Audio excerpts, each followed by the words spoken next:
Hello, I'm Bill Wooton, and I'm here to discuss with you today about creating an effective classroom culture. I want to first express my thanks to your professor, Chris Francisco, who is a friend of mine, and just wanted to say that I appreciate the opportunity to talk to you today based on my experiences in creating a classroom culture over the last 25 years or so as a teacher and school leader. But before we get started, I do need to make a disclaimer about all the things that I'm going to talk about today. Understand, again, that everything that I'm talking about today are fully my opinions. Now, they may be informed by many different things, obviously my experiences, things I've read, different workshops and classes I've attended in the past, etc. But there's no official or implied endorsement of any representation by my current employer or any past employer. Now, any methodology or product I do talk about today is not a paid endorsement. Nobody's paid me to talk about their products or their books or anything of that nature. I may mention a few later in the discussion, but those are only because they are products or books that I have read. I believe that they are beneficial and of great value, but I'm in no way getting paid by any organization to sell these products to you. So I'm not selling them. I'm just saying they're good or bad. There may be something better out there, but that's what these are the things that I like. Also, any mistakes or misrepresentations that may be made of products or people has nothing to do with the original author, and they're all my mistakes if they exist. Again, I'm very grateful for the opportunity to speak to you, as I truly believe that being a teacher is one of the most important things you can become in life. And in my opinion, the two most important professions that anyone can get into is either healthcare or education. And obviously, the reasons are quite obvious in the sense that, we help keep people stay healthy and stay alive. But the other thing is we make life, as an educator, we make life interesting.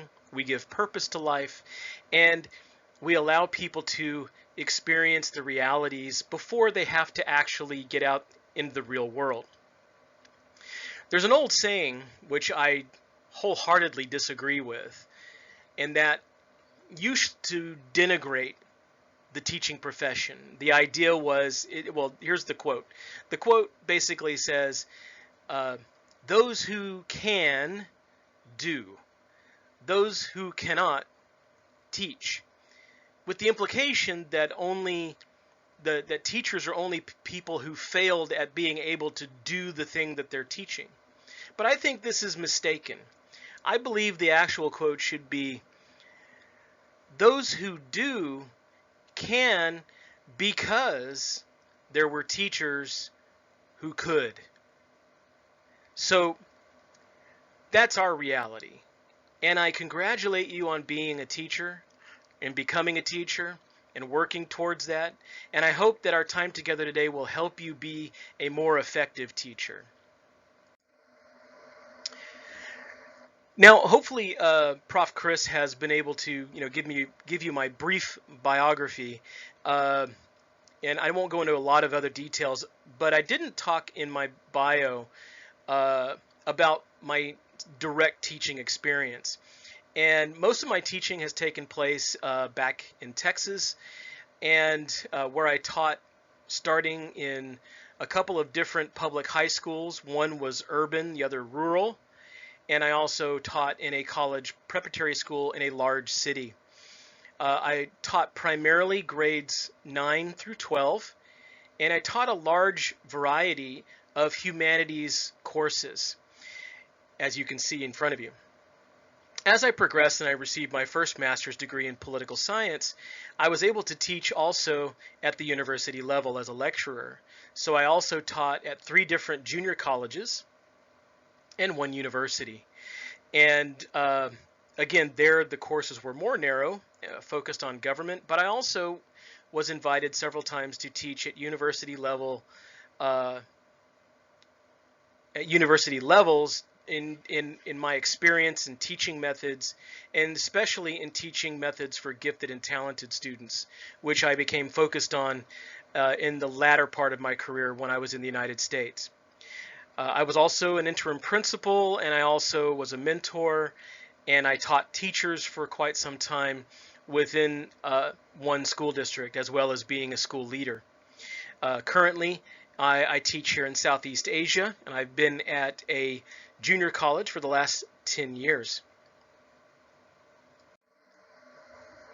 So obviously we have to address the concept, what is classroom culture and what does it mean to develop one?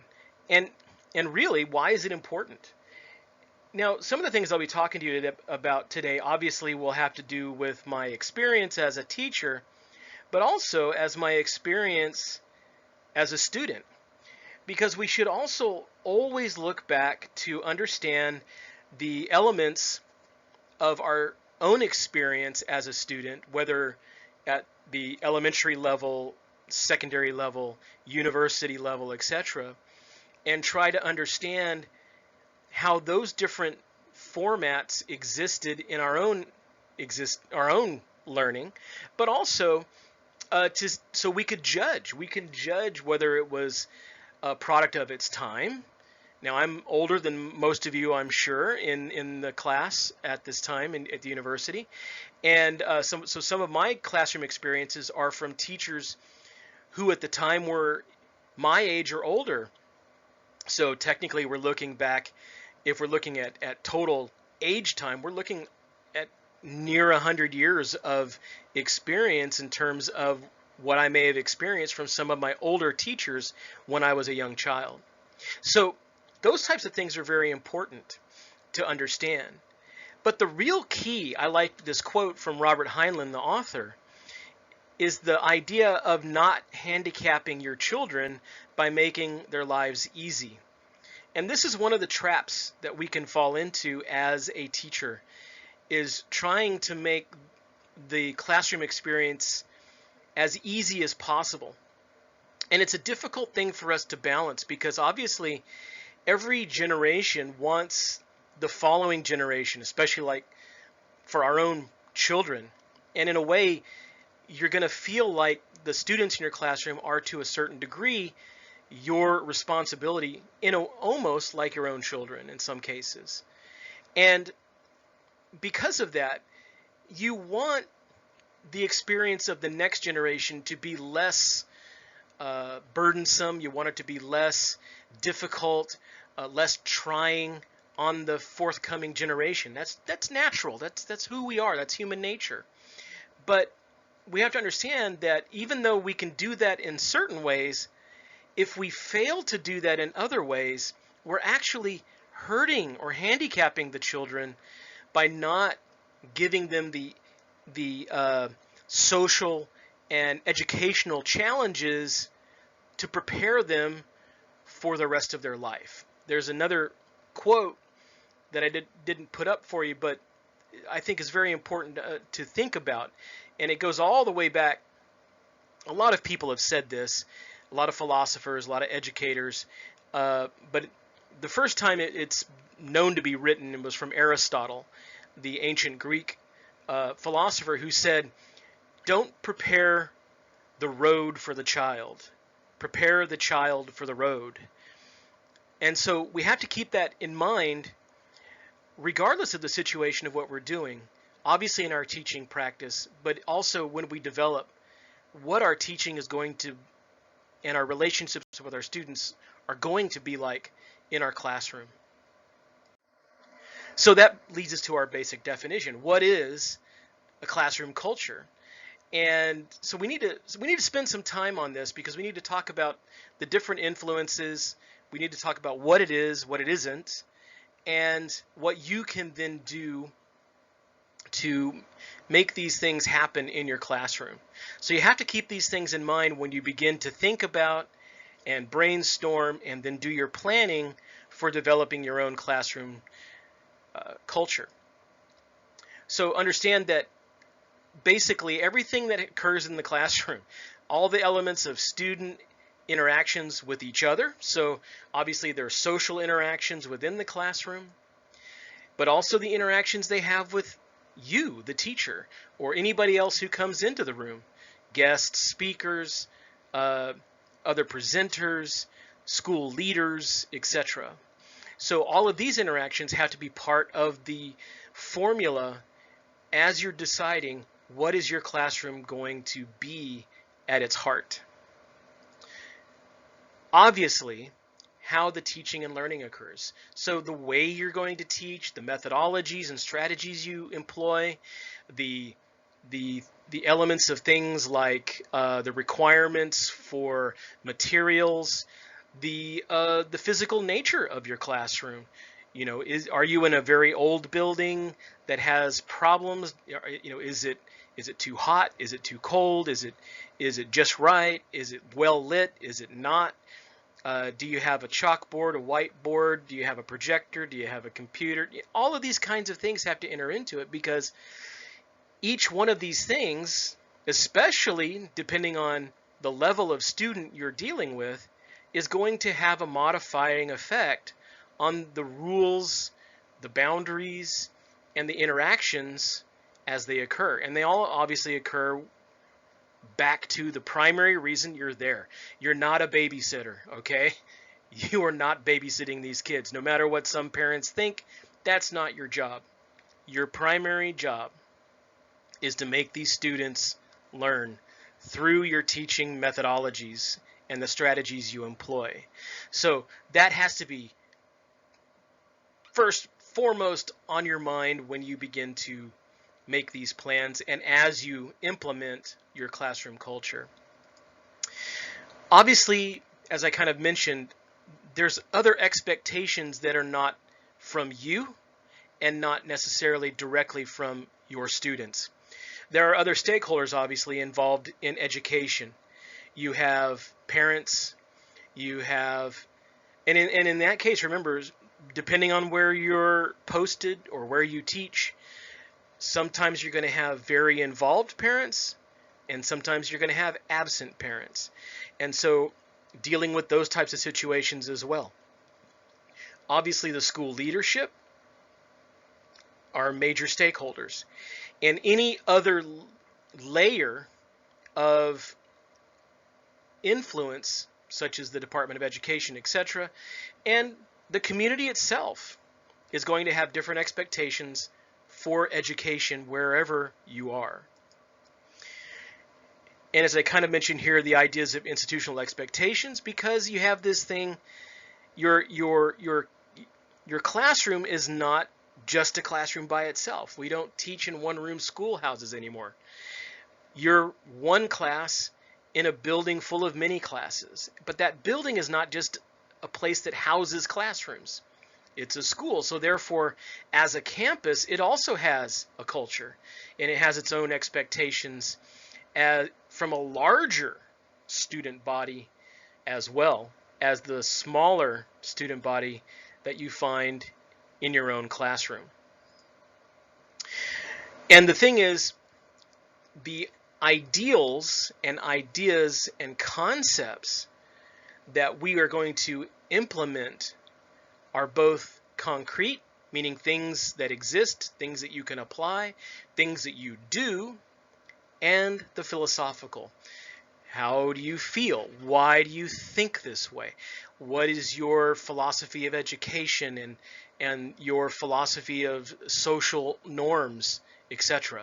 So all of these things have to be considered when you're conglomerating everything into a conceptual framework that becomes an actual culture. So let's take a look at some of these things in a little more detail. Obviously, the relationship that you have to deal with first, that's external to the classroom, is the campus culture. Because the campus culture itself is going to be heavily influential. Now, some of this is going to come from the institution itself, meaning the school, right? You have a principal, you have vice or assistant principals, you have department chairs or leaders or heads of department, you have specialists, maybe you may have counselors and other leaders on the campus who are going to be having an influence as to the expectation. And we can call these things strictures or restrictions because obviously in most cases it's not a good idea to go too far beyond these boundaries. Now, sometimes you can maybe poke a little here and push a little there, but you don't want to become a total rebel to be outside of the standard restrictions within the campus, because then a target is placed upon you, and since you probably have very little power as an individual teacher on a campus-wide basis, your likelihood of surviving in that situation, I don't mean physically, but in terms of your career path, is weakened at the very least. So understand what the requirements are, the rules are, what are the values that school has established, what are the expectations specifically of your principal and your direct leader in the hierarchy. These types of things have to be taken into consideration. Obviously, the campus culture itself is something that can evolve in multiple ways. It can evolve because of what we call directed development, and this is mostly the institutional side, where the principal says, okay, these are the kinds of things you have to do on my campus, or that we've decided to do on this campus. So there's some direction that's given to you. Obviously, you have all the different school leaders and stakeholders that are involved in this. But some of campus culture has evolved over time, because some campuses have been around, well, they've all been around for a certain period of time. And unless you happen to be lucky enough to be moving into a brand new school, I've had this opportunity before, and basically when that's the case, you and your students, not just in your classroom, but the whole campus, are now creating the baseline for the evolutionary development. But in most cases, you're going to be moving into a school that's been around for some time. Could be a short time, could be a long time in some cases. I've worked at some schools that had been around for a very long time, many decades, maybe even a century. And because of that, many things that develop evolutionarily mostly comes from the students. Now, some of it does come from the faculty and staff, though again, that primarily goes back to the directed development. But the evolutionary development pretty much comes from the expectations of students, or the desires of students, and is a function of time.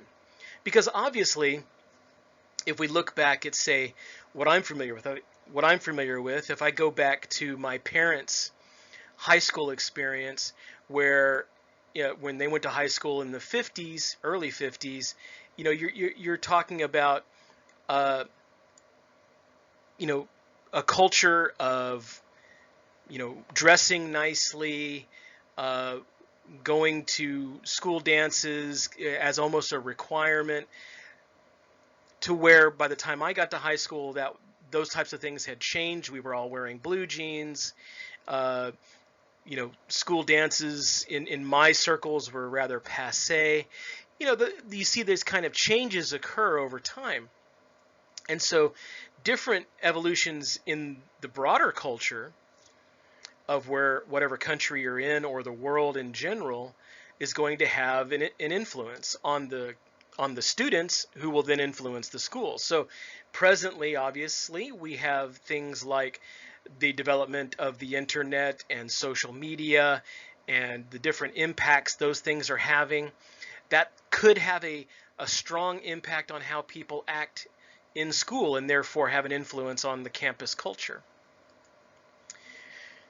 Obviously, then you have community strictures, restrictions that the community places, your province, your city, the local community, if it's a small farming community versus an urban center, or a major city, or a medium-sized city.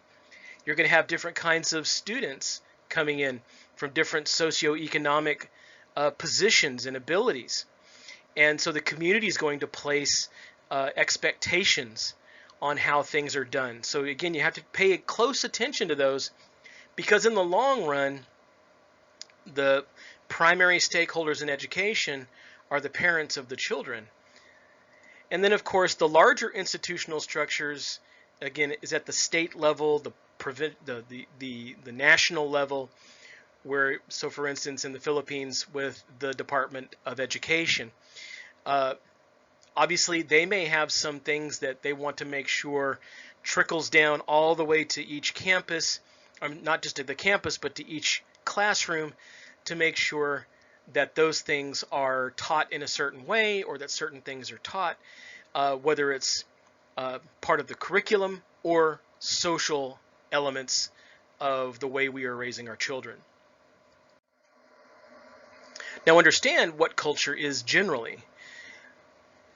The basic premise is that humans by nature create culture. And culture is that thing which defines who we are, defines on how we interact within our systems. And there's a whole study of this. It's called anthropology. We look at primarily human cultural differences, change, etc. And so we have to take a brief moment to look at what that means in terms of natural evolution of culture. And not only the natural evolutionary aspect, but how, especially as humans became more, as we've become more intelligent, and we've become more knowledgeable, and we've grown in societies from small tribal groups to the point where today we have an international cultural underpinning. All of these things have had an impact over time. And if we look at all of cultures evolving naturally, it's going to happen one way or another. And there's basically three ways that it can happen. So we need to talk briefly about these, because these are going to have an impact on how we apply our classroom culture development.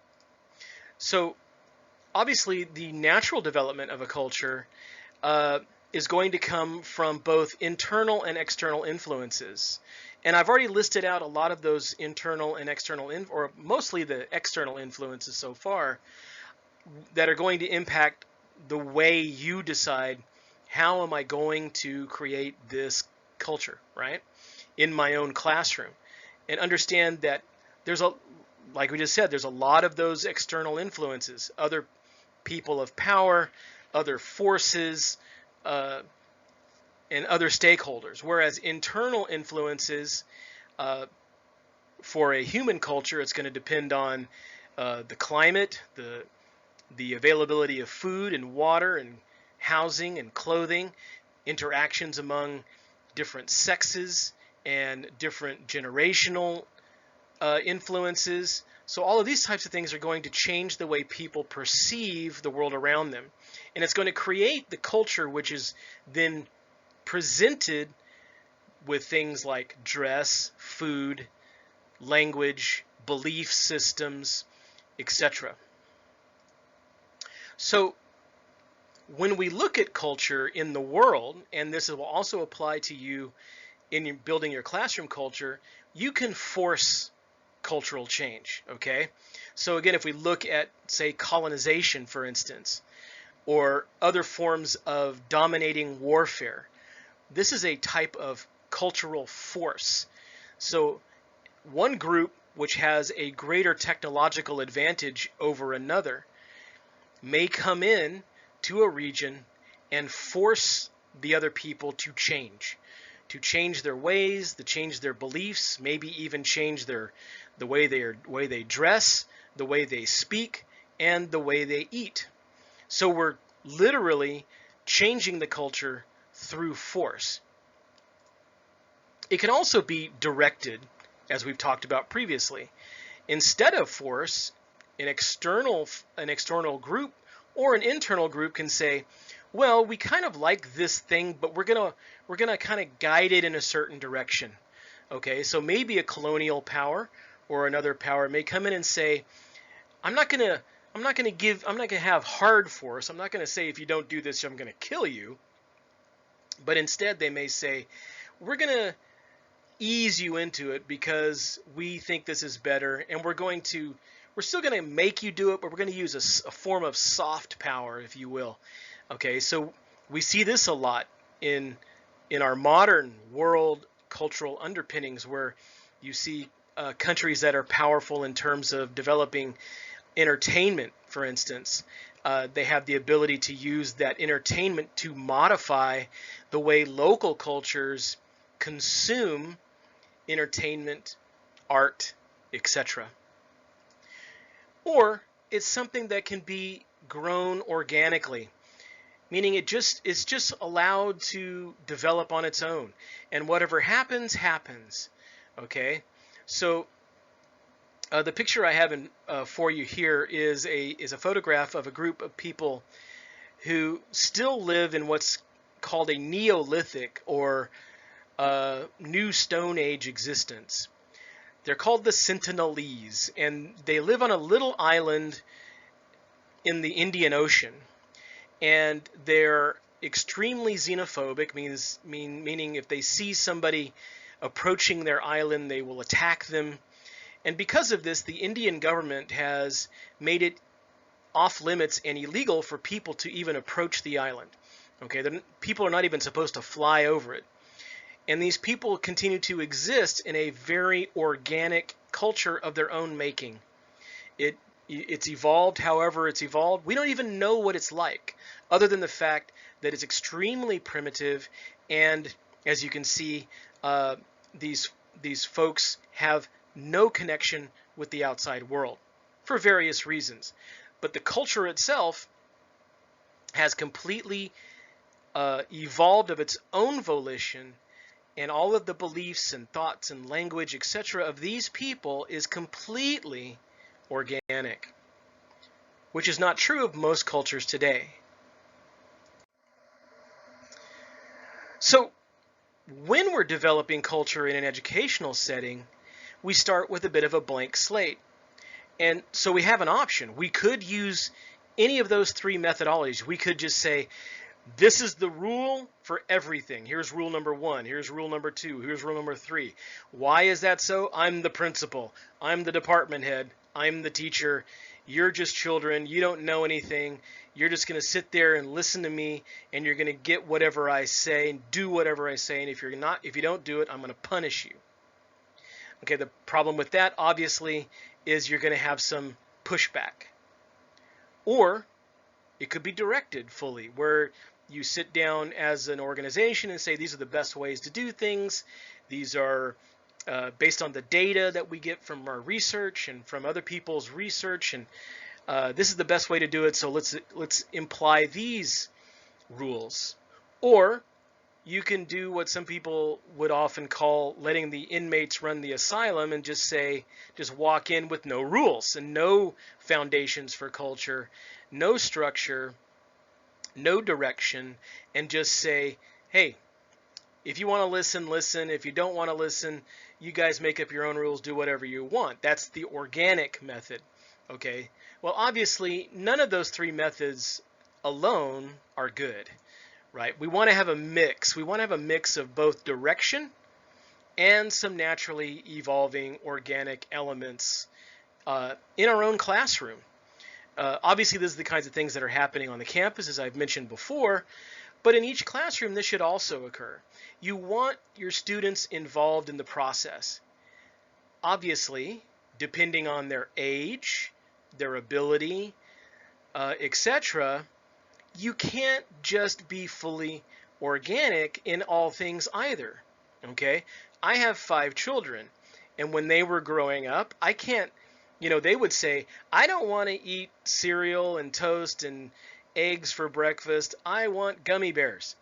Okay?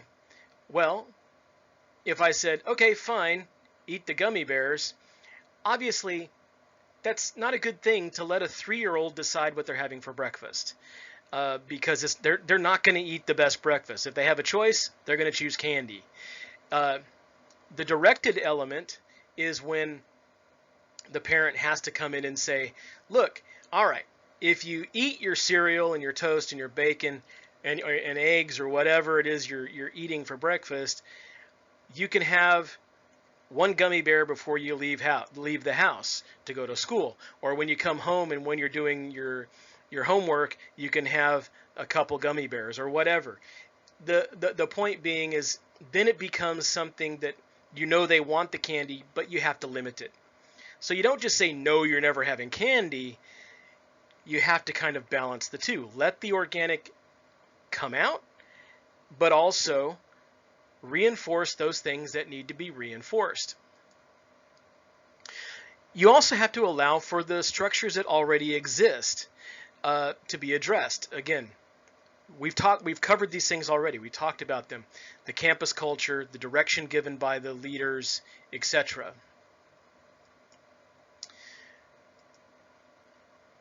But understand that this is an important part, because not only are you following your own strictures, but it also permits a dialogue between all the stakeholders.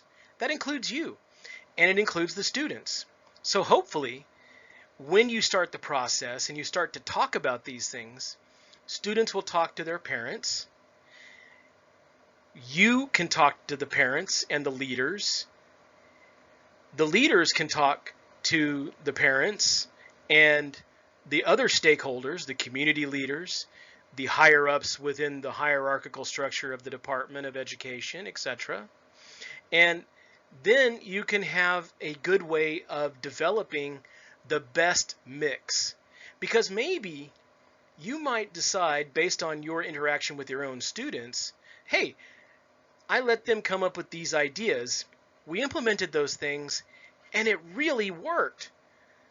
So then you go and you tell somebody higher up in your organization, and maybe they'll give you an opportunity to teach it to everybody in your department, or to share it with everybody on the campus. And you might end up actually having a greater impact on the overall structure. Or at the very least, you can see maybe this worked once, but it won't work in another place. It might work in a humanities classroom, but not a science classroom. So understanding that each classroom culture and why each one needs to be developed based on all of these elements, not just a top-down, you will do this. Instead, you're going to have an opportunity to make better changes when it's necessary. In my own experience, obviously, one thing I love doing, and I really like doing it, and that's giving lectures. And I feel like I'm pretty good at it, and I like the production values. I enjoy having an interaction with a large group of people, like in this picture here. But sometimes not all students like that. Some students would prefer, or it actually makes more sense to have students in a smaller, more organic form of teaching structure. So depending on the way I'm teaching, what I'm teaching, who I'm teaching, I need to vary my teaching methods. And so that becomes part of my cultural structure when I teach. And then hopefully my students will be more engaged when necessary, and that they're learning from all the methodologies that I present. So as it says here, it allows for natural changes to occur. And so I may end up modifying based on the feedback I get from my students, based on the discussion I have with my students, and have the ability to make changes as necessary, instead of just having all of my students lined up in rows, nice and neat. Some people have called that the cemetery seating, okay, where every desk is a headstone. Okay, if I have the space, and if the type of teaching and learning lends itself to small group work, or to having discussion groups if necessary, I'm going to make that change so that I can better affect and have greater impact on the outcomes of my students' teaching or learning needs. Okay, so obviously we have to examine why an effective classroom culture is so important. I'm sure put some stock into it, some importance into it, because all of us have probably experienced a bad classroom culture, one that didn't enhance learning for all students, which is really what we're trying to do. Or, we saw things where students were left out or felt left out or were specifically ignored, or there was the needs of the students generally were not met in terms of teaching and learning, or also socialization. Understand that teaching and learning is the most important thing you do, but socialization is a close second.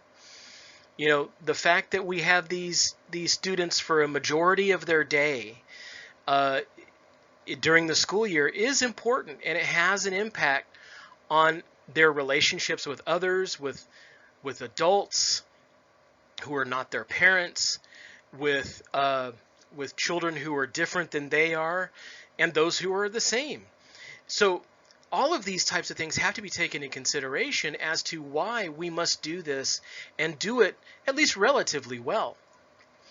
The obvious answer, of course, is what I just said, to create a conducive atmosphere for learning.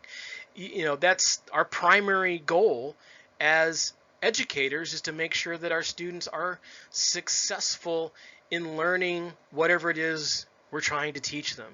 And so the culture, what it does is it creates an effective and conducive atmosphere. I mean, I look back in my own past, and I've had experiences where I've been teaching, and you get a feel. You have this intrinsic tool where you can feel each class and classroom, their attitude generally, if it's generally negative, or if there's fear there, if there is some kind of something going on, you can feel it. And obviously you don't want those kinds of things to occur consistently, and if you have no good classroom culture, that's what's going to happen. And then there's also the negative classroom culture, where you have tried to become a tyrant, you be forceful, and you will follow these rules. I still remember in second grade myself, I had this very old teacher. I think she was about 180 at the time. I'm kidding, of course, but she was very old and I was very young, and so that made her look a lot older than she was, I'm sure, at the time. And at the time, I was going to a military school, Department of Defense school, and we were learning how to read. And I still remember that when we took our reading books out, we had to prop the book up in a way that it blocked our face off from the teacher. And because the book had to be set up where the bottom of the book was flush on our desk, and then we had to read from the book. And I remember, because I was not a great student, I'll be very honest with you, especially when I was a kid, I had a very wandering mind. I was always thinking about things outside of school. Today they would say I was ADHD, but I paid attention to the things that I wanted to pay attention to, and most of the time that was not schoolwork.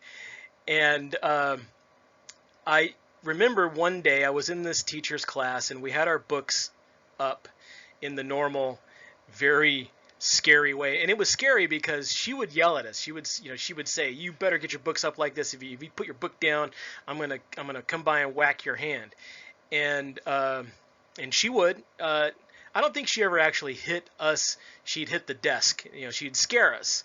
I don't think at the time at the school I was at, she was permitted to actually physically touch the student. But she made the implication enough that we were young and dumb enough to believe her. So we were scared, and so we did what we had to, and so it was a classroom of fear.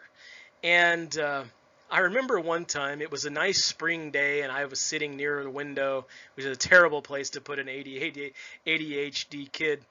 I was looking out the window with my book up, so she couldn't see my face, and because she would sit at her desk, and I started humming a song that was in my head. And of course, as a little kid, I wasn't thinking about how sound carries. And of course, eventually, my humming got to be loud enough to be higher in volume than the student who was reading. And she slapped uh, her yardstick across her desk and yelled, "Who's singing a song right now?" Of course, I was just humming, but and of course the fear just grips us all. I immediately stopped, but I was too afraid to admit. So what happened? She ended up punishing the whole class. Again, obviously, not a good look to punish everybody for the fault of one. And again, that's the less obvious one, is to make sure that we provide a stable and inviting place for the psychosocial development of our children. Because we all know that if you're not meeting Maslow's hierarchy of needs, and in some cases our students are not getting their needs met at home for various reasons. They're impoverished, they don't have adequate food, shelter, and clothing. And so it's going to be very hard for those students to come into our classroom and learn, especially if our classroom is made to be a place of fear or a place that's really no different than home. So we have to try to change the atmosphere so that our more impoverished students will feel like it's a place they want to go to first, a place they feel safe and comfortable to learn, so that they have that capacity, so that they can get past the needs phase and they can get to the part of, I enjoy what I'm learning. Because most students, most children, almost all children, are inquisitive by nature. They want to learn and they actually enjoy learning.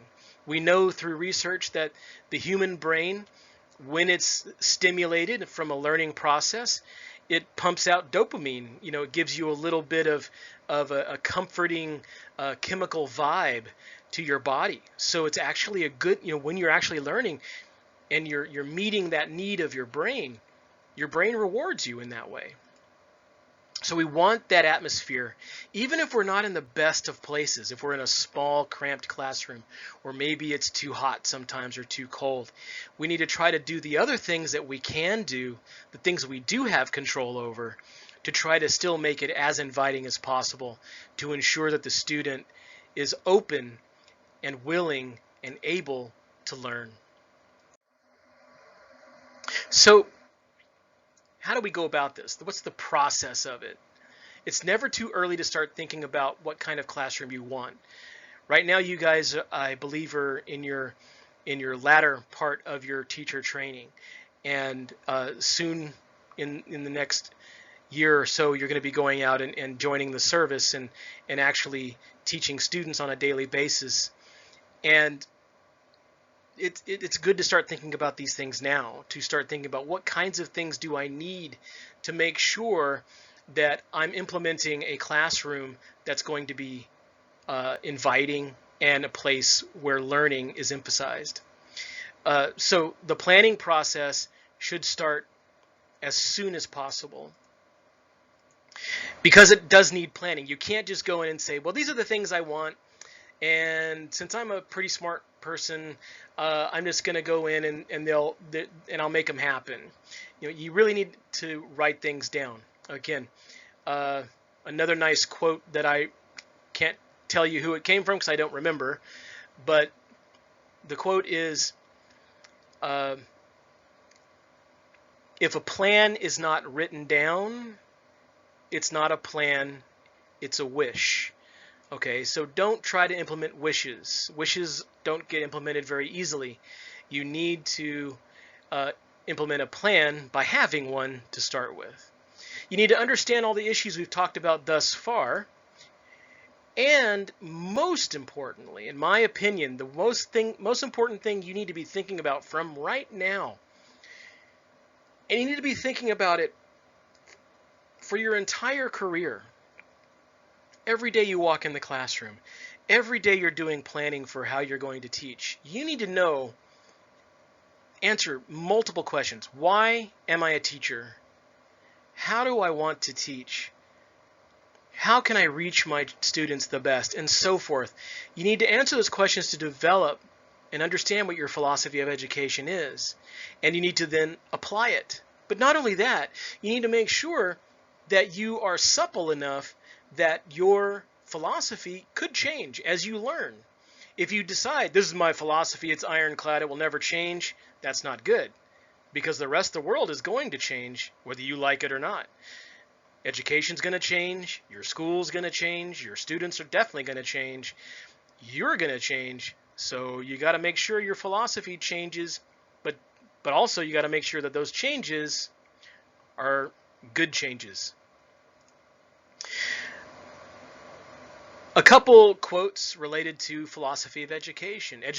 Because a lot of people think differently about these things. John Dewey, who was a foremost educator in the 19th century in the United States, said, education is not preparation for life. Education is life itself. That's a pretty good one. Children must be taught how to think, not what to think, from Margaret Mead. Or Ralph Waldo Emerson, the author, the secret in education lies in respecting the student. Okay, so obviously all of these are a little bit different from a different perspective, but you need to figure these things out. You need to ask yourself these important questions, and you need to develop your own personal philosophy of education. Realize, again, as I said, it's never set. Things are going to change. You got to continue, and this includes not just your philosophy, but your classroom cultures. Like I said, each year is going to be different. In the past, I've worked with teachers, and I know I've had teachers of my own who never change. Okay, so like this one school I taught at, the department chair was a very good teacher, very knowledgeable. And so I went in, as I was wont to do, as I still am, went and observed his class several times because people kept raving about how good a teacher he was. And I began to look at the things he was teaching, how he was teaching, etc. And I took notes, and I kept noticing that a lot of the things he was doing were rather old styles, old methods. And when I had a chance to talk to him, because he was our head of department, and I had a chance to sit down with him a couple of times, and I asked him about his methodologies, and he said, oh yeah, when I find something that works, I stick with it. Now, to a certain degree, that's good. But again, if you're using a methodology of teaching that's 20 years old, and maybe it's been replaced by a better methodology based on more, or better technology or something of that nature, then you need to be willing to make those changes as necessary. So you got to be able to continually review what you're doing, review what your culture is like, what's happening, reinforce it when it's necessary, revise it when it's necessary. And you got to just be willing to do that. Okay, so now let's talk about the foundations of an effective classroom culture. Now, everything I'm about to talk to you, I've tried. I've implemented to a high degree in different ways and different times. And I've found that there are some major good things you can really rely on, and some other things that might work for some people or for some classes, but not all. So you've got to be, again, you got to be willing to see the things that you hear, even from me and other people, and realize that might not work for me here right now. It might work in the future with this group, but not this current group. Again, the foundations include external elements, such as campus culture, as we've talked about before. But now I want to talk more about ourselves as a teacher. What are the self things that we've talked about? Some of these, again, we've already addressed. Our personal philosophy of education. But also expectations and boundaries. Okay, so let's talk about that for just a minute. What does that mean? Obvious expectations are what we would call rules, right? So what kinds of things do you see as necessary to keep order?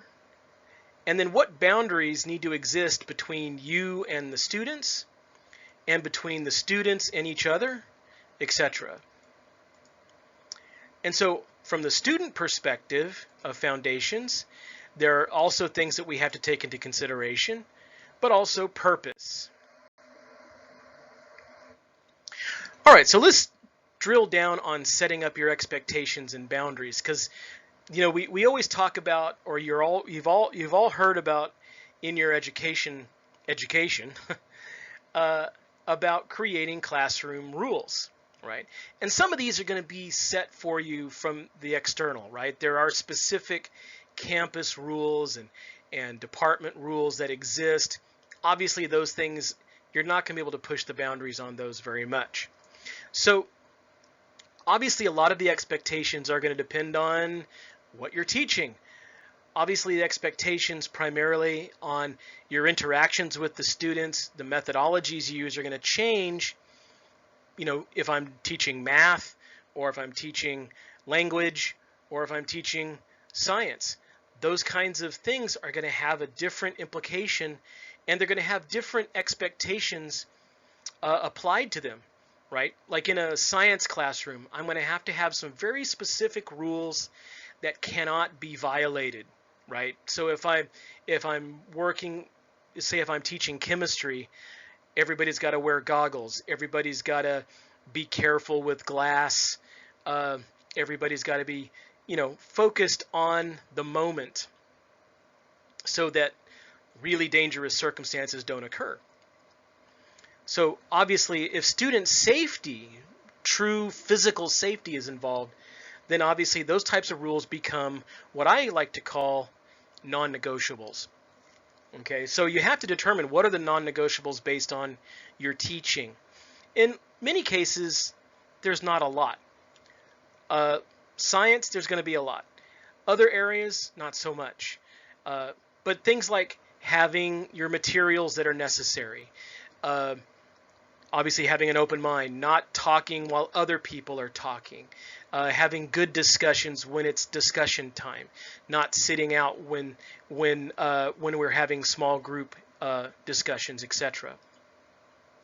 So, like I said, that really goes back to your methodologies and strategies as well, because the types of methodologies you use are going to have an impact on the types of expectations you create. So, if you're teaching in a whole group situation where you're lecturing essentially, you're going to want to have some boundaries or expectations as to how students ask questions, when they ask questions, when they can talk to each other, etc. And of course, in this age of social media and the ubiquity of phones, where more and more people have phones in their pockets, especially students, and it's virtually impossible to keep every student from bringing them into classroom. When can they use them? Can they use them? Can they not? Etc. Those types of rules need to be set. And also certain boundaries need to be set as well. There are certain things that should not be broached, and we'll talk more about that in a minute. But in this case, we're looking at specific types of rules. As you can see, this is an example of one type. These are all positively written. And that's fine. That's great to have a positively written rule. Like rule number 3 here is listen and follow directions. It doesn't say, don't just do your own thing. It's very positive. Listen. And so obviously, if students are talking out of turn, then you could reference rule 3, 4, and 5 that you're not listening. You didn't raise your hand to speak. You're not being respectful to me or to your classmates. Those types of things, and they become very good when your rules and boundaries come from a positive direction rather than a negative. They shouldn't all just be a list of don'ts. They should better be a list. They should more effectively will be good if they come from a positive perspective. Obviously, the last thing in this area is your abilities and limitations. There are going to be certain things that you will not be able to have control over because you're one person and you could have a very large class. Those types of things can interfere with your ability to ensure the expectations and boundaries are met. There are also, again, limitations on your time, your energy, and the things that you have to do. Now, one of the things that you really need to know well in your planning for your classroom culture plan is you really need to know your students and their needs. Now, I don't mean that in terms of their individual students. You'll learn that over time as you interact with them. What I really mean are the needs of the individual groups of students based on their differences. And the first one obviously is basic demographics. The idea of, well, obviously age group should be fairly obvious based on whatever level it is you're teaching, whatever class it is you're teaching. But other demographic elements include things like sex. So how many how many girls, how many boys? Is it evenly dispersed? Is there one group that is more represented than the other? These kinds of things are important because that's going to influence how you interact with the students, especially taking into consideration your own sex, whether you're a male or a female. Research has demonstrated that people treat people of different and same sex differently, and sometimes positively, sometimes negatively. Obviously, as a teacher, we want to minimize those kinds of differences. We want to make sure that we are equitable with our students, regardless of their gender. So those are kinds of things we need to pay attention to in that sense.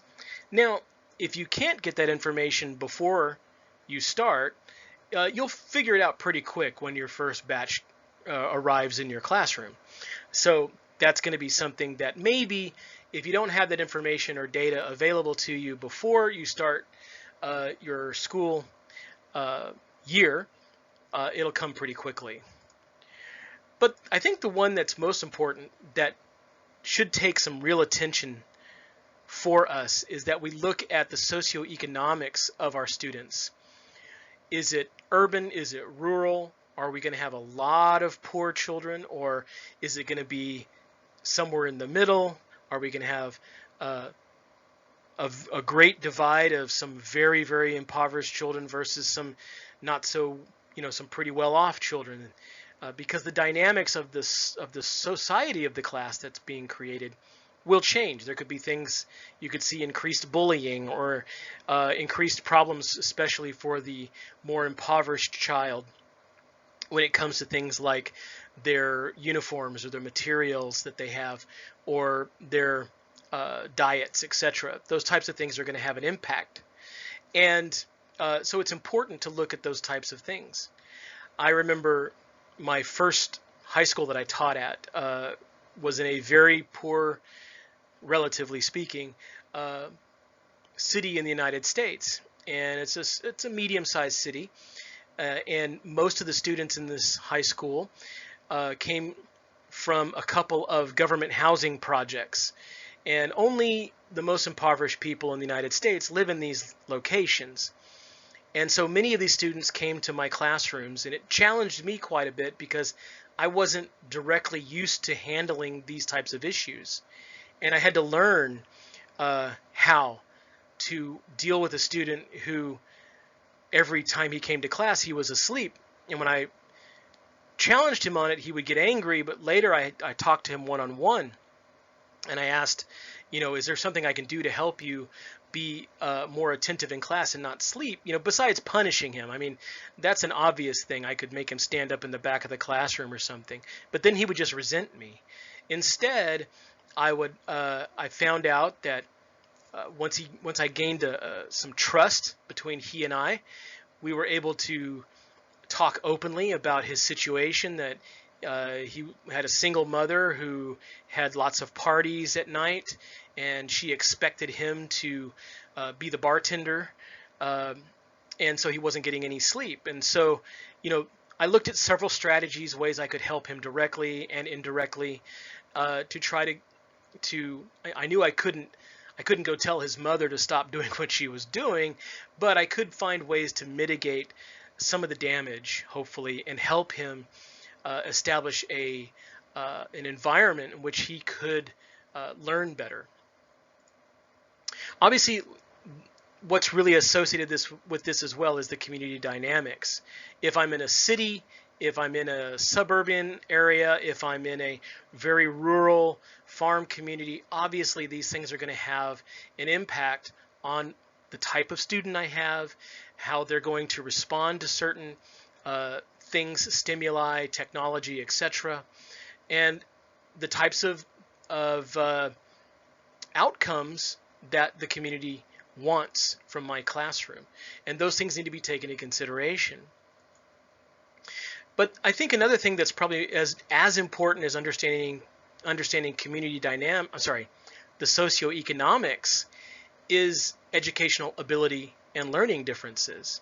Now, I'm sure you've all been educated really well on these two different things, because we have to differentiate our instruction.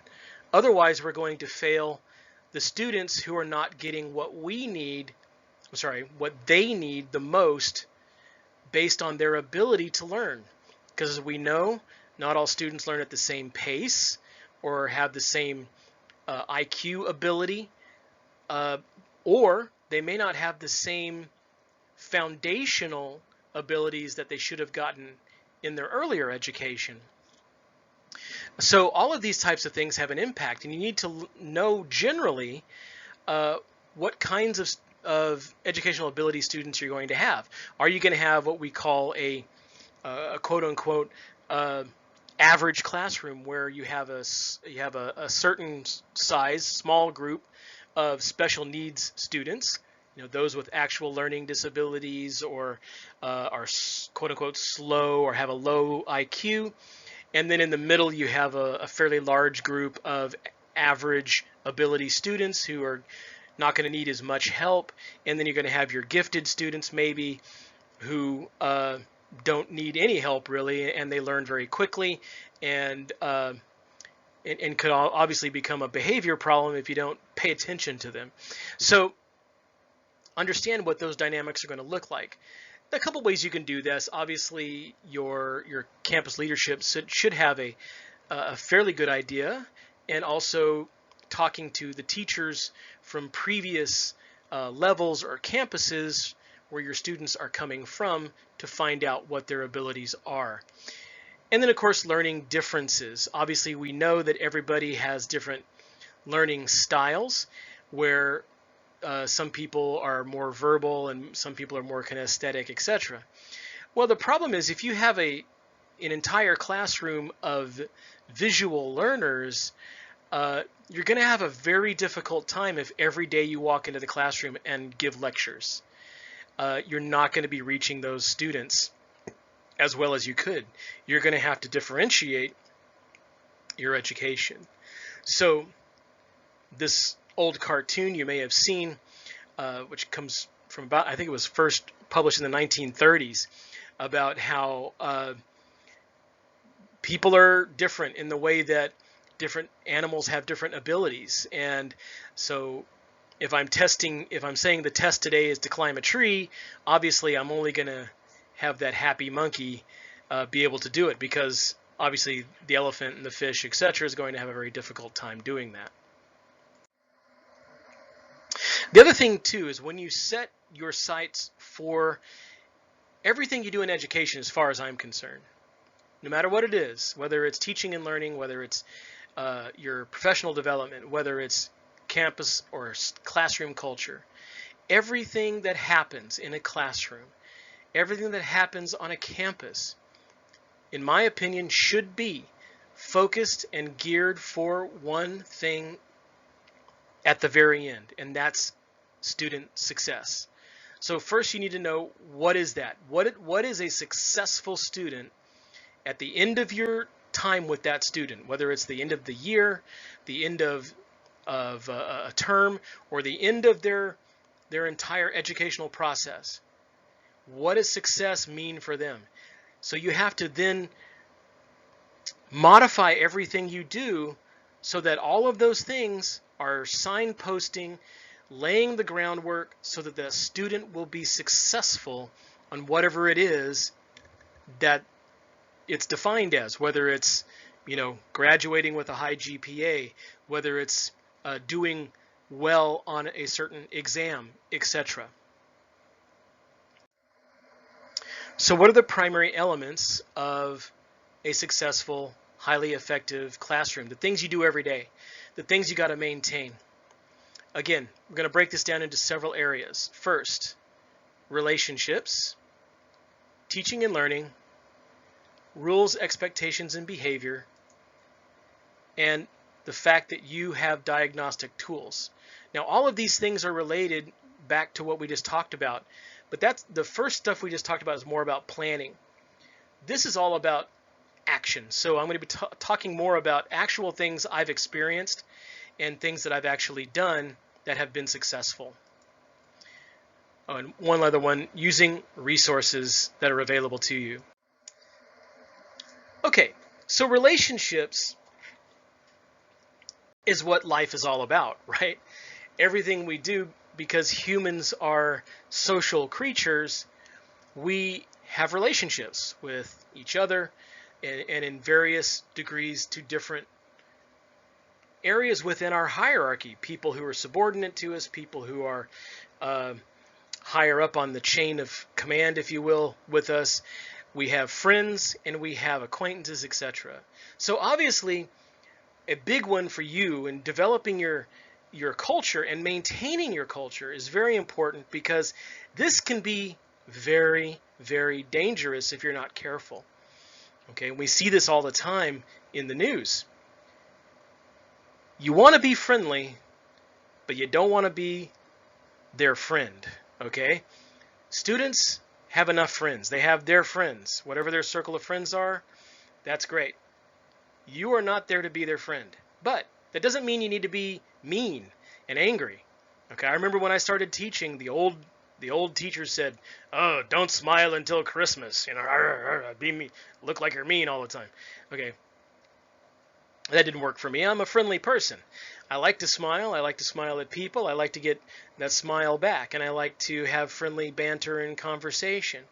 So, I've developed relationships with my students over time, but it's not one of friendship, but it's one that they know that they can approach me because I'm open to them and their needs and their concerns.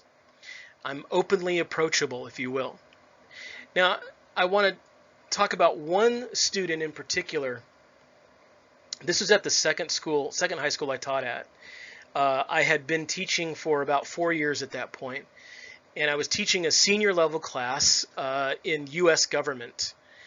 And there was this one student. We had one other government teacher at the time, and there was this one student who I'd heard about by reputation. He had a real attitude about the way people treated him, about the thoughts he had and things like that. He was a bit of a rebel, and I had heard previously from other teachers, "Oh, you don't want him in your class. He's a real, blankety blank, fill in the blanks of whatever teachers can say about students." And one of the things I had learned in a seminar a year before is that never trust other teachers' opinions, negative opinions on other students. Okay, never trust their negative judgments. And so, wait for that student to do their own thing, and then you can make your own judgments. And so, this other teacher of government had this student in his class, and they were beginning to clash. So much so that the principal decided, okay, the easiest thing here is for him to go take Mr. Wooton's class instead. So he switched over, and this was only about 3 weeks into the semester. So he comes over, and of course, as soon as he comes into my classroom, he immediately cops an attitude. And, he talks back, he makes inappropriate comments. He was a disruptive force to the class. And that's one of my main That's probably my rule number one. That's a non-negotiable, is that everybody learns, and the one thing we cannot do to each other is inhibit another person's learning. And he was literally having a inhibiting effect on other students. So I did the normal things. I would ask him not to do that. I would refer back to the rules. Don't talk without raising your hand. Don't be respectful. Those kinds of things. And one time he literally, I said that, he jumped up and got in my face. And this is, of course, one of the downsides of teaching older children in the United States. This can sometimes happen. Well, I'm a pretty big guy, so he wasn't quite my size, and so I said, let's go talk outside. So I took him out of my room, and he immediately sets in. He's like, oh, you guys are just always on my case. You don't care about me. You don't like me. You don't care about what I say. Blah, all those kinds of things. So I let him talk for a while, and there were two reasons for that. First, that's always a good thing. When someone is angry, let them talk themselves out before you try to reason with them. If you interrupt them, that usually just makes them more angry. Okay, so let them talk it out a little bit. But also at the same time, I had gotten a little angry inside. Now, I hadn't let that show, so I gave myself some time to calm myself down. I'm counting inside my head. He's just a kid. He doesn't really know what's going on. Okay, and so finally he wears himself out after about 3 or 4 minutes of complaining. And so I just look at him and I say, look, you've got a really bad reputation amongst the teachers here on campus. And he's like, yeah, and I'm like, hey, calm down, just wait a minute, let me finish. I said, I let you finish. And that's the other thing about letting someone angry finish, is you have that card to play now. If they try to interrupt you, you say, hey, I let you finish, now let me finish, okay? So he did. He stopped, and I said, look, I know a lot of teachers don't know how to deal with whatever's going on in your life, but please, how can I help you? Okay, so he knew from that point forward, because it was really interesting. He had an epiphany. I know now it's actually a thing called demonstration of cognitive dissonance. He literally had a physical reaction, and he didn't know how to go with that, because nobody had ever said, how can I help you? Instead, they just yelled at him and said, you're not obeying the rules, and now I'm going to punish you. Instead, I said, how can I help you? How can we work together? And so he finally said, well, I've got some problems at home, blah, blah, blah, some other things. And I said, look, I know it's tough. Everybody's got these kinds of problems. But I tell you what, come and see me after school. I'll set time aside. You let me know when you're coming. I'll be here. We can just talk. And so he knew from that point forward, whenever he had a problem, and he continued to have problems with other teachers who were in his face. But I'll tell you one thing, every time he came to my class, he paid attention. He did what he was supposed to do. He wasn't talking out of turn, and he wasn't interrupting my class. And not only did the people around him get to learn, so did he. I'd like to say he went on to become, some great mover and shaker in the world. I know he joined the Army after school, after he graduated, and but he went on to, I'm sure, a much better life, I hope. And again, I hope that my mentorship of him, being willing to listen, being approachable, but not his friend. I never let down the guard that I'm still in a position of authority. But even though I have authority, I'm going to listen to you, and I'm going to try to use that authority in a positive manner. Be a guide. Be there to mentor them when they need it, guide them through problems when they need it, or at the very least, guide them through the process that they have to do, the types of things they have to learn, etc. And be inspiring. Be the person they look up to. There's no better feeling, let's put it that way, when someone comes to you after a student that you've had for a year or more, and they come to you and say, hey, I'm doing this thing because of you, because of things you said. You inspired me to do this. I'm blessed to have experienced that many, many times. I've had students who've gone on to become teachers, and they said, hey, I decided to become a teacher from your class. And those kinds of things, you can't buy that kind of stuff. And the feeling it gives you is just beyond the pale. So, and you've really had an impact and you've helped that student. But again, in the end, you can't be controlling. You can't force students to do what they don't want. You may think you can. You can say things like, sit down and shut up, or I'm going to whatever. And they'll sit down and shut up. But are you really having a good impact on that student? Is it really effective? Not in the long run. I've seen it way too many times in my own experience when I was a very young teacher and still learning, or what I saw in other classrooms from teachers who just didn't have a clue, honestly, on how to have a good classroom culture. All right, in our teaching and learning, and this one, I think a lot of teachers don't like it when I say it. I know I didn't like it when I first heard it because I grew up, and this is one reason why I was such a poor student, is I was a know-it-all, right? I was the guy who thought he knew everything. And I would tell you, and so much so that I had an aunt who bought me a T-shirt when I was like 10 years old, and it said, I may be wrong, but then I'd just be mistaken, or something like that, because that's the way I was with everybody. And at the time, I didn't know it was annoying, until later when I met other know-it-alls and I began to realize, this kind of attitude is very annoying. Now, it's great to be knowledgeable. It's very important to be knowledgeable especially about what it is you're teaching. But understand that you don't know it all. You really don't.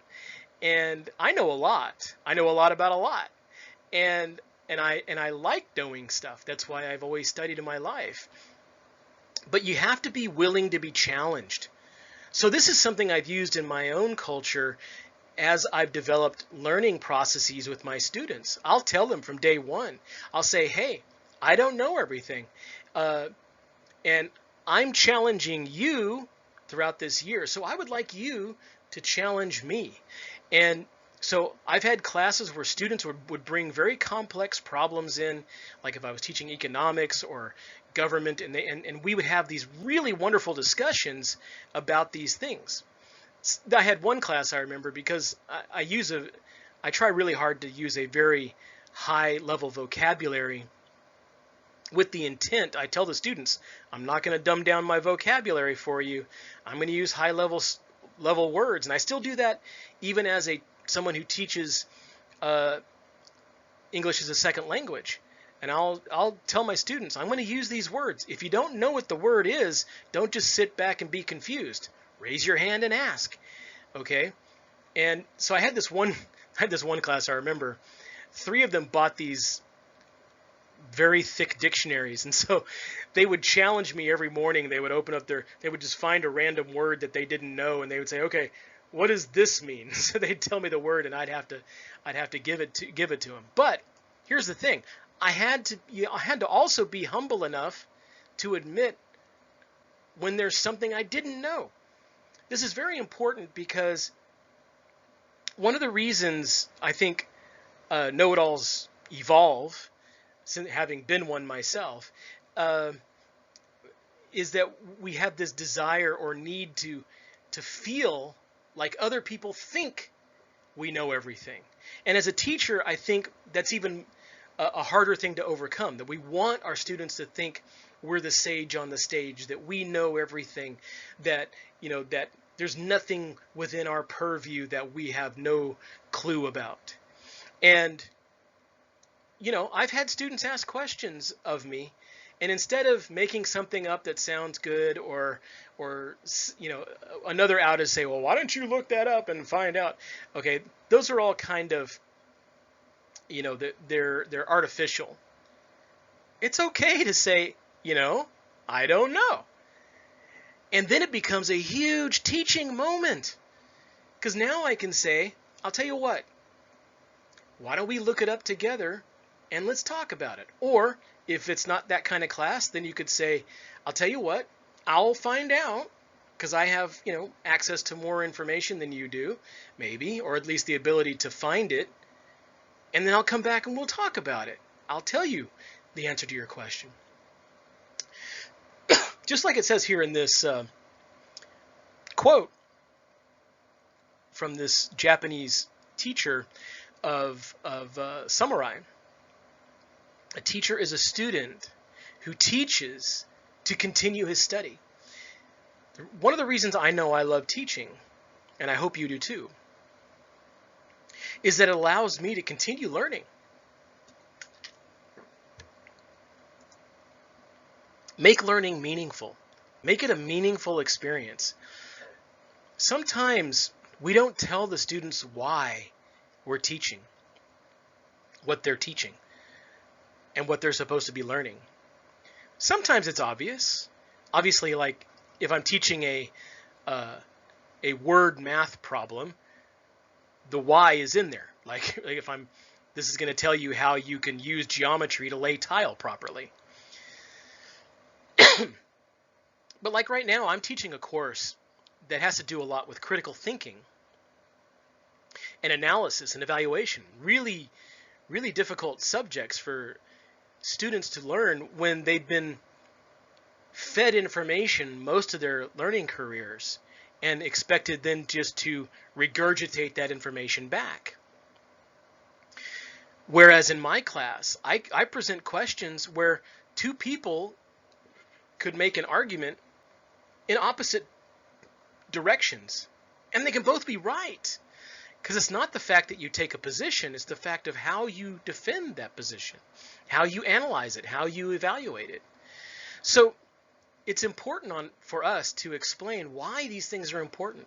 It's like a lot of my students presently, they'll look at at what I'm teaching and they hate it. And I can tell you the course I teach is like, it's a course that everybody in Singapore who wants to go to university has to take. And it's the most reviled course across the board. Nobody likes it. And a lot of people don't even like teaching it. I love it. And I love it because I get to tell the students that what I'm teaching you are strategies and tools and abilities that you're going to be able to use in everything you study at university. Doesn't matter whether it's math, science, humanities, or the arts. Every skill I'm teaching you is usable in all of these things. Also, as I said before, be equitable. You've got to find a strategy that helps you to make sure that you don't call on the same person. It's very easy to call on the know-it-all, the one who may actually know most of it, the gifted student in your class, the one who could answer every question. The problem is other students are fine with laying back and not being challenged and letting that kid just keep answering the questions. Or our own unseen biases may come up, and we ask more boys than girls, or more girls than boys, or whatever. We need to make sure that we have that in our plan. I literally, when I figured out that I was doing this, I actually, on my podium, when I was doing these types of things of asking questions of class, I literally began writing down the names. And I would put a tick mark next to each student. So I'd make sure that I had every student's answer. Another way I saw another strategy a teacher used is every time he asked a question, it was a requirement that everybody raise their hand. Now, that may seem crazy because you may be calling on somebody who doesn't know the answer, but this ensured participation. This way he knew everybody was listening, everybody knew he had asked a question, but then there was like a little signal you could give. If you really knew the answer to the question, you would tuck your thumb in over the palm of your hand. If you didn't, you would have your thumb out. So that way he would know, okay, everybody's paying attention, but this student can answer the question, or those students over there can, and these not really sure. So I know who to call on. But one of the other things we have to really make sure we do is have high expectations. You cannot dumb down your classroom in any way. Everybody has to be challenged, no matter what it is you're learning.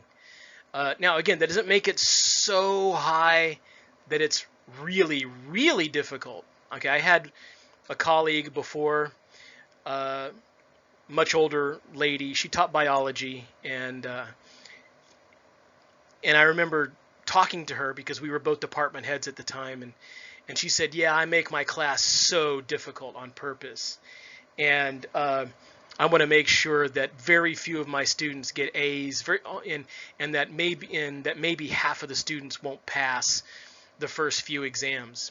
And I was just like, that feels so bad. Because when I talked to, because we shared a lot of the same students, we were teaching on the same level, and I would talk to the students, and I didn't denigrate the teacher, but I asked, what's your favorite subject of study this year? And then I'd say, well, what's the hardest? And they would all say biology. And I asked them, why is it so hard? And they're like, we don't know. We study really hard, but the exams don't always mesh, etc. So high expectations are necessary. They're essential. But you also don't want to have expectations that are beyond their ability. Okay? The other thing is celebrating learning. Everybody can learn something. And I told you before, I was not a good student when I was younger. I had very strong opinions on certain things, and one of those was I didn't really care about a lot of the stuff the teachers were saying. And I remember my fourth grade teacher, at this point, we're living in another location and going to a new school, and I'd only been there for 1 year, and or this is the second year I had been there. And actually, it was actually in a brand new school. It was a new type of school. It's called Open Concept. Look it up. Really interesting concept, but not that effective, honestly. This is the 1970s. And the teacher's name was Mrs. Glissman. And she was a good teacher. And I remember one of the things I did a lot at that time, because there were no windows in the school. Okay, it had this big open concept, but no windows where the classrooms were. So I didn't have a place to look out. So what I did is I did a lot of drawing. Now, I wasn't good. I wouldn't say I was an artist per se. Definitely, that was not one of my talents. But I just enjoyed it. I enjoyed putting pencil to paper and not listening to the teacher. And I remember at the end of that year, I barely got through, did what I had to do to pass. But on recognition day, I wasn't expecting any certificates because I hadn't done anything of any caliber.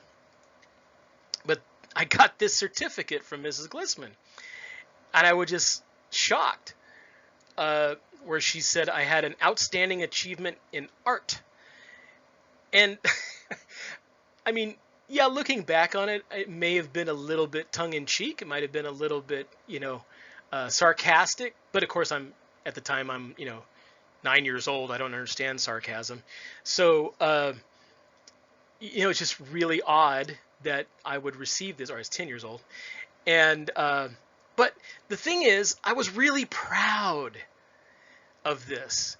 And maybe that's what she was trying to do. I hope so, because it really had an impact on me. It really made me, I was like, maybe I can do some things in school because, hey, Miss Glissman saw what I was doing and she thought it was okay.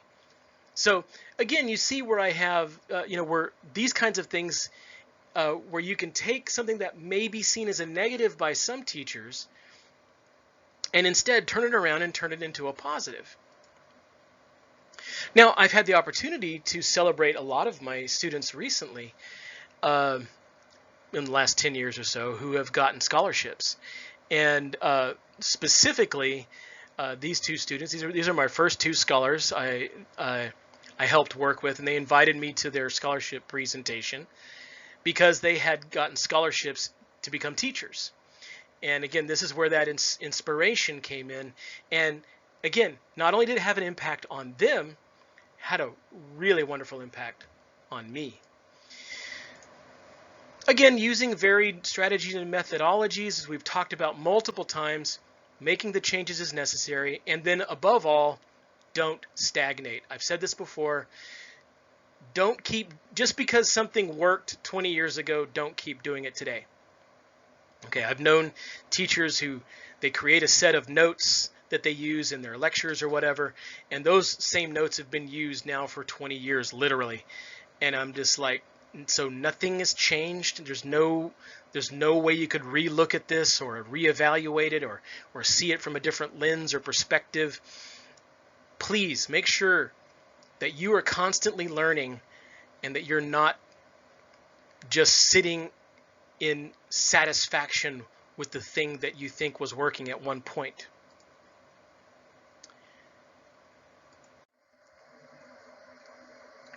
Okay, so let's talk about rules.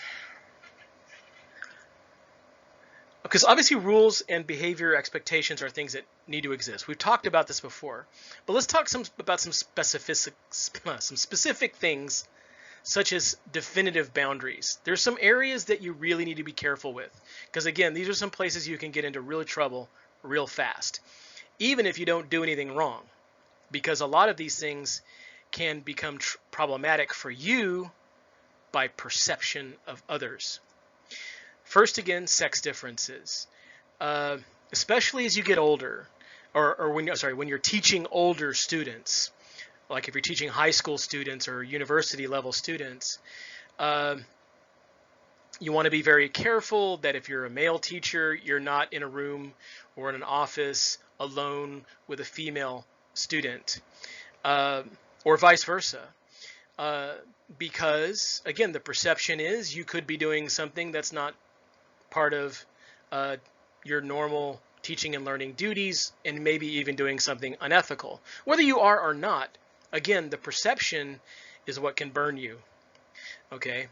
Also, the way you interact. All right. You saw me with my arms around my former students on the day of their scholarship. That's fine. Okay. I put my arms around them because I'm showing, hey, I really appreciate these young women, etc. I would never do that if they were my student. I'd never put my hands on even a male student, but definitely not a female student as a male. Okay. Now, again, if there are different mores in different places and different cultures, those kinds of things you'll have to take into consideration. But for me, in my culture, I'm not gonna hug you. I'm not gonna put my arm around you. I'm not gonna put my arm on your shoulder if you're a female student of mine. In this case, you see this picture here of actual female students from not too long ago. As you can see, we're all wearing masks. And while I was willing to take a picture with them, I don't have my arms around them. Social media. Again, this is an area that can get you into trouble really fast if you're not careful. I do not share my social media, my personal social media, the one that I have with my friends, my Facebook, my Instagram, if I had a Twitter account or any of those others. I would never share them with a current student or a former student who's still in my school. I will absolutely share that with them if they want after they've graduated from the school that I teach at. I've had in the past many of my former students that I've kept touch with via social media, and it's been a very good thing to do so because I get to see how they've moved on and what their accomplishments were. But I would never, ever let them see my social media. I keep my social media accounts on the highest level of security, again, because I don't want them to see what I do in real life, okay? My daughter, this is my daughter, Sarah. She's my eldest daughter. I have 4. And yes, she is half Filipino. And she's a teacher now in the States. She's 28, and she learned this from me and the experience of some of her co-teachers, okay, where not too long ago, not even 2 years ago, a couple of her teachers didn't do anything directly wrong. They didn't They didn't attack a student or have an inappropriate relationship. But the teacher, a young teacher like my daughter, had gone out to a party for a friend at a bar and got a little bit overly intoxicated, and was acting like a 26-year-old young woman who's single, having fun with her friends at a bar. Unfortunately, because social media is so ubiquitous, there were lots of pictures taken. Some of those pictures showed her to be quite inebriated, drunk, and doing some things that would not be seen as very appropriate. Well, these items were eventually filtered down because some of these other people were teachers as well of students that they shared amongst themselves. And then eventually that information got to the students very easily through social media. Then it was published across every student's social media. Look at Miss So-and-so doing these things. And she ended up getting in the news and then getting fired. So obviously, you want to be very, very careful with social media. Now, I think it's appropriate to have like a classroom social media account, something where you can communicate with the students and the parents and they can communicate with you, but keep it as tight as if you were in the classroom. Again, have ground rules, etc., to make sure that there is no inappropriateness going on in the social media. And that's the same thing with any personal information. Okay, I like to sometimes come into the classroom wearing different clothes or costumes. Like this is something I might have worn back in Texas, as a Texan, and so I'll wear this kind of stuff to like talk about culture and heritage, or to talk about my society or whatever, or on special days. But I'm still going to keep a lot of things private about myself. I'm not going to open up totally. I'm not going to give them a total biography of who I am in the sense of my personal life, because that, again, those kinds of things unfortunately can be used against you. Now, when you're setting the rules, another element that's important is to give ownership to the students. One way you do that is, obviously, you come in with all the things you kind of want, your non-negotiables, right? My first non-negotiable is everybody learns, nobody can inhibit other people's learning. And beyond that, I don't have a lot of non-negotiables, other than, be prepared, things like that. Then talk to the students. Okay, what kind of things do you think should be a rule?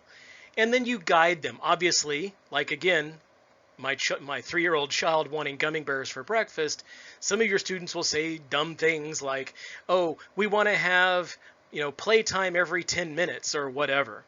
Okay, obviously those kinds of things won't work, but this is your opportunity to teach and guide them to find those happy medium rules, and they know they got to help to produce those rules.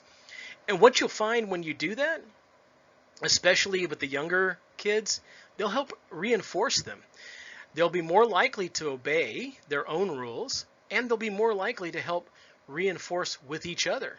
So you're going to end up getting some real benefit either way.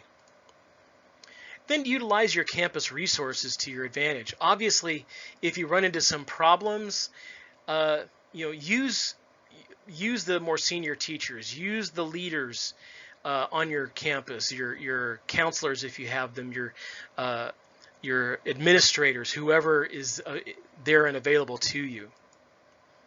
And then, as you've learned to become a teacher and you've gone through all these processes, utilize those intrinsic diagnostic tools. How does this feel?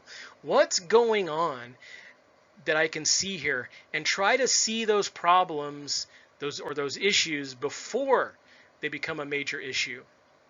Okay, if we go back to the story about the student in my government classroom, and had I been thinking, I would have taken him aside before he came into the classroom and had that conversation before, it had been a week and a half of disruptions.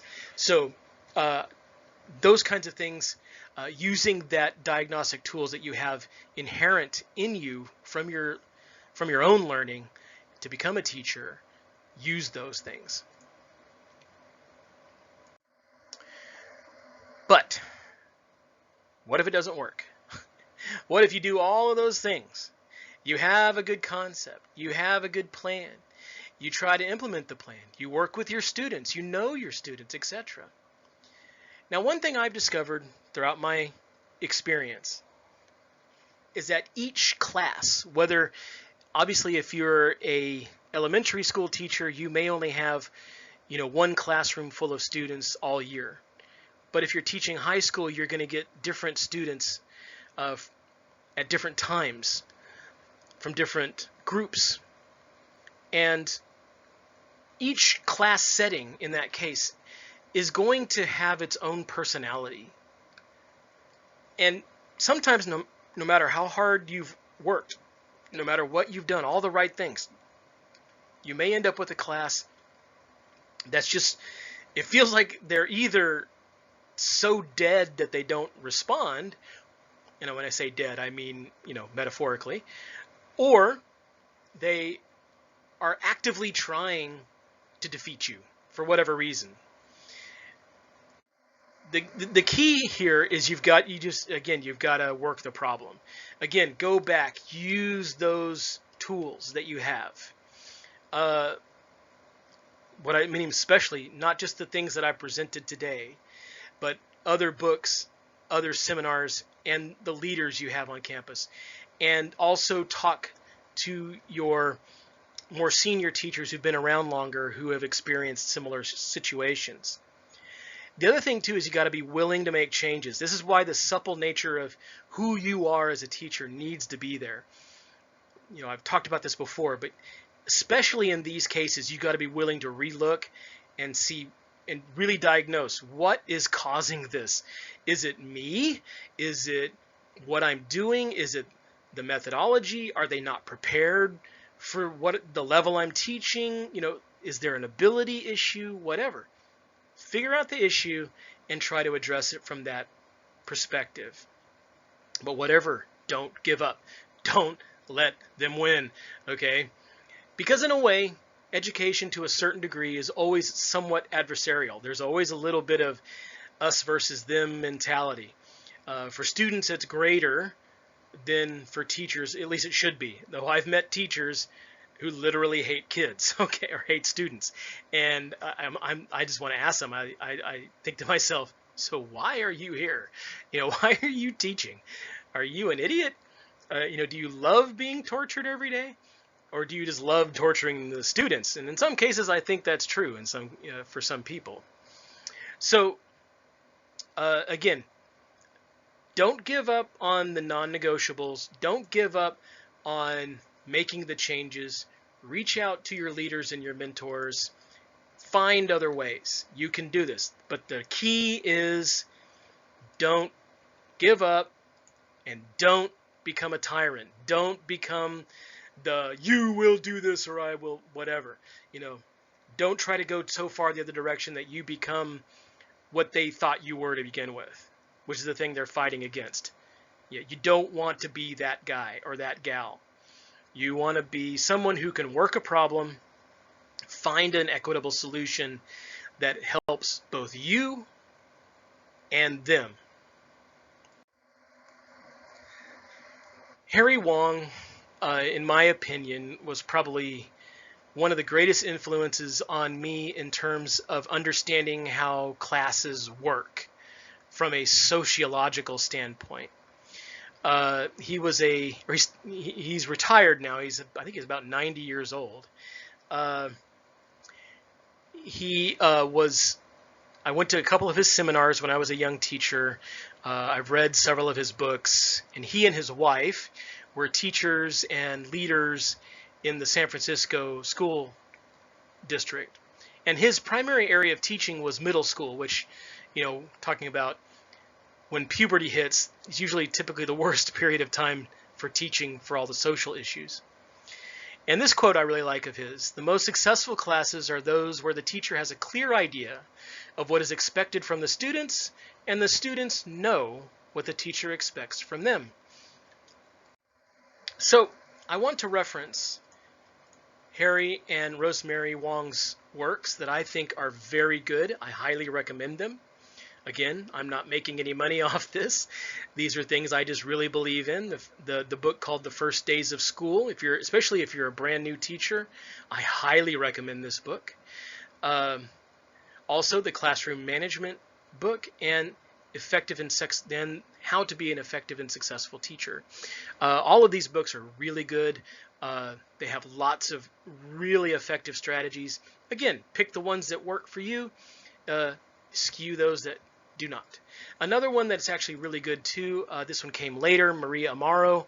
I had a chance to work with her in a seminar once in Houston, and that's The Habits of Highly Effective Teachers. I really like that. And the last thing I want you to think about is that even though, yes, this is a career for you, it may be a job in a sense, but don't think of it as a job, please. Anybody can do a job. Any job can be done by anybody. But I want you to think of it as your teaching practice, because a practice is something that never stops evolving. It never stops learning. It never stops adjusting when necessary. It's called this because you cannot be an effective teacher if you're not willing to learn from your experiences and the experience of others who've been where you are. And you've got to be willing to then modify your practice throughout your career. You're never done becoming a great teacher. You can only practice at it. I really appreciate your time, the energy you put into this, and I hope you've gotten something out of it that's valuable for you. I look forward to our conversation next week, and look forward to hopefully meeting some of you in the future when you get into your teaching practice. Thank you very much, and have a good rest of your school year.